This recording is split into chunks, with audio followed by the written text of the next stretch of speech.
নমস্কার বন্ধুরা, আজকে আমরা একটা নতুন ট্রিক শিখব যেটার মাধ্যমে আপনার কিবোর্ড বা মাউস আপনার একটা পিসি থেকে দ্বিতীয় পিসি অথবা ল্যাপটপে একসঙ্গেই আপনি কিন্তু কাজ করাতে পারবেন। এমনও ক্ষেত্রে আমাদের কাজের ক্ষেত্রে হয়ে থাকে যেটাতে ধরুন আপনার মাউসটা খারাপ হয়ে গেছে একটা পিসিতে, বা পাশের যে ল্যাপটপটা আছে সেই ল্যাপটপেও আমার মাউস বারবার আমার ইউজ করতে হচ্ছে, তাহলে আমাকে সিঙ্গলি কী করতে হবে, সেই পিসি অথবা ল্যাপটপ থেকে সেই মাউসের ইউএসবিটাকে টেনে আবার নেক্সট ইউএসবি মাউসে দিয়ে বারবার করে ইউজ করতে হবে। কিন্তু আমি চাইছি যে আমি যাতে কোনোভাবে না খুলে, মানে আমি কানেকশান চেঞ্জ না করেই পরের পিসিতে যাতে ইউজ করতে পারবো, সেটা কি করে করতে পারবো আজকে আমরা দেখে নিব। এতে আমাদের একটা পিসিতেই যেই মাউস অথবা ল্যাপটপ লেগে থাকবে তার থেকে আমরা অন্য অথবা পিসিতে বা ল্যাপটপে একই সঙ্গে কিন্তু সেই কাজটা করতে পারবো। তাহলে আমরা দেখে নিব আজকে কি করে করতে পারছি। আমার পিসি আছে, যেটা ডেস্কটপ আছে, এবং পাশে আমরা দেখতে পাচ্ছি যে ল্যাপটপ আছে।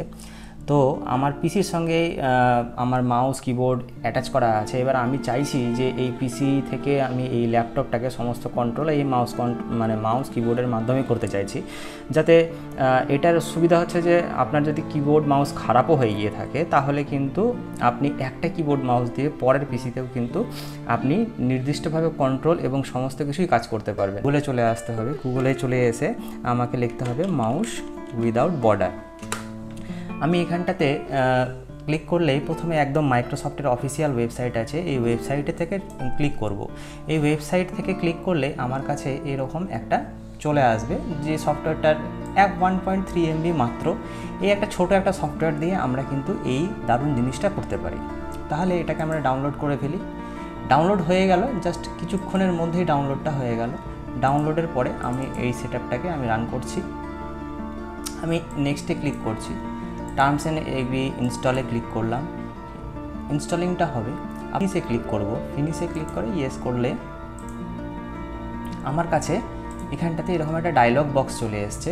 এখানে জিজ্ঞেস করছে তুমি কি অন্য কোনো কম্পিউটারে এখন পর্যন্ত আলাদা এই সফটওয়্যারটা ইনস্টল করেছো। যদি করে থাকো তাহলে ইয়েস করবে, যদি না করে থাকো তাহলে কিন্তু আমি নো করব। আমি এখানটাতে নো করে দিচ্ছি, যেহেতু আমি এখানটাতে আমার একটা সিকিউরিটি কোড, এই সিকিউরিটি কোডটা কিন্তু আপনাকে মনে রাখতে হবে বা নোট করে নেবেন, এবং আমার কম্পিউটারের যে নামটা আছে সেই কম্পিউটারের নামটা এখানটাতে দেখাচ্ছে। আচ্ছা, এবার আমি এই প্রসেসটার নেক্সট যেটা আছে সেটা আমি ল্যাপটপের দিকে নিয়ে চলে যাই।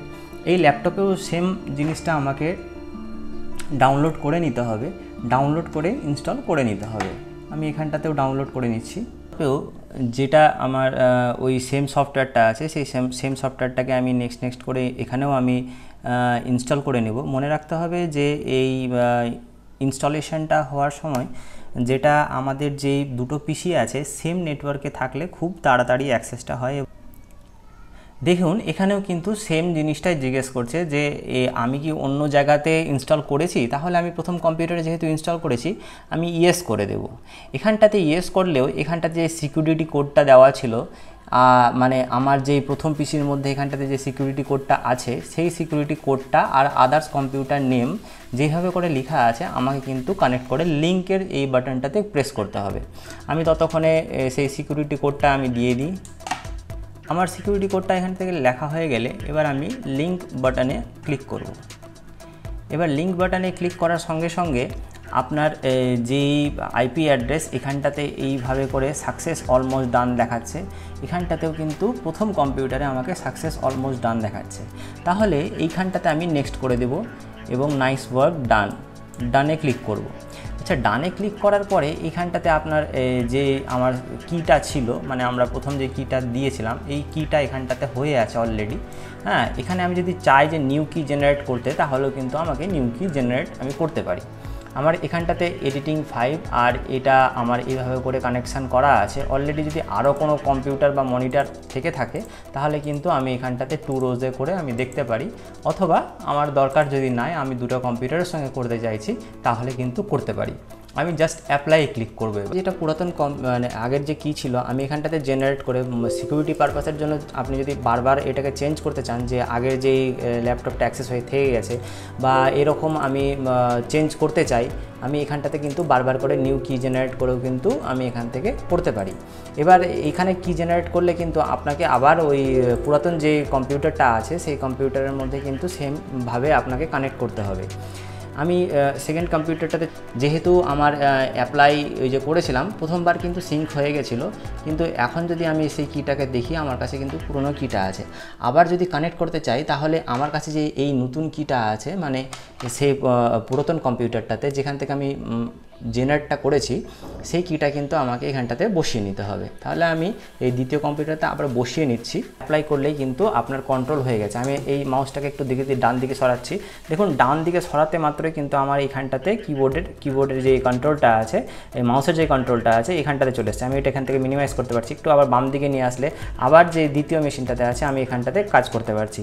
আমি এখানটাতে দেখতে পাচ্ছেন যে একটা নোটপ্যাড খুলে নিচ্ছি। আমি যদি নোটপ্যাড খুলে নিই আমি এখানটাতে অলরেডি টাইপ করতে পারছি। আমি এই আমার ডেস্কটপের সঙ্গে এটা কানেক্টেড হয়ে আছে। এবার আমি একটু ডান দিকে সরালেই আমার মাউসটা কিন্তু এখানটাতে চলে আসছে। এবার আমি একটা জাস্ট ক্লিক করে আমি এইখানটা থেকেও আমি একটা নোটপ্যাড খুলে নিচ্ছি। আমি এখানেও দেখে নিচ্ছি যে হচ্ছে কি না টাইপ। আমি কিবোর্ডটাকে এখান থেকে আমি এইভাবে করে কিন্তু দেখুন দুটা পিসিতেই কিন্তু একসঙ্গে একই কিবোর্ড এবং মাউস দিয়ে করতে পারছি।